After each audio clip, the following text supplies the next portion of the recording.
Hi, I'm Tim Neubauer, and this is your safety moment.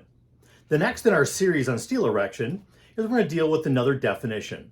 The definition is semi-confusing because it talks about connectors, which could be a connector or the person who is a connector. Today, we're going to stick with the definition for the craftsperson. A connector means an employee who, working with hoisting equipment, is placing and connecting structural members and or components. It's a pretty short one, but what they really mean here is if you're engaged in the activity of connecting two pieces of steel together, you're a connector. 20 minutes later, you're not connecting, you are not a connector. Very clear guidelines here, short definition. Connector means anyone who is working with hoisting equipment, is placing and connecting structural members and or steel components.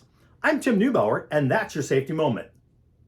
Exceed safety, the consulting you need. Exceed safety, expectations exceeded. So call 919-728-SAFE.